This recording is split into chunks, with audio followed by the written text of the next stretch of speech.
Hi everyone, আজকে মঙ্গলবার আর সকালটা শুরু হলো এদের দিয়ে। ফ্রিজে কিছু লেফটওভার রুটি ছিল, আমি ওগুলোই নিয়ে চলে এলাম এদেরকে দেবো বলে। দেখলে কি সুন্দর ক্যাচ করলো।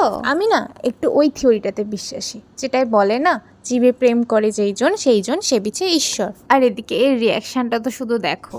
এরপর আমি চলে গেলাম ব্রেকফাস্ট করতে। আজকে না বেশ ঝাল ঝাল কিছু খেতে ইচ্ছা করছে, বাট যেহেতু আজকে মঙ্গলবার আর আমি ভেজ খাই, তাই সেরকম কিছু তখনও রান্না হয়ে ওঠেনি, তাই আমি ডাল দিয়ে রুটি দিয়েই ট্রাই করলাম। এরপর আমি কিছু ক্লাস কমপ্লিট করে স্নান করে নিলাম। আজকে লাঞ্চে ছিল সমস্ত রকমের ভেজিস দিয়ে একটা তরকারি, টমেটো দিয়ে টক ডাল আর পাঁপড় ভাজা। লাঞ্চ কমপ্লিট করে আমি বসলাম কিছু নোটস নিয়ে, কারণ আমার বেশ কিছু নোটস রেডি করার ছিল। দেন একটু এডিটিং করলাম আর তারপর আমি ঘুমিয়ে গেছিলাম। দুপুরের দিকে না 5 মিনিটের জন্য হলেও আমাকে ঘুমাতে হবে, না হলে সন্ধ্যাবেলার দিকে আমার মাথাটা এত ঝিমঝিম করে যে আমি আর পড়তে বসতে পারি না। ঘুম থেকে উঠতে না উঠতেই তো মা আমার হাতে চা ধরিয়ে দিয়ে গেল।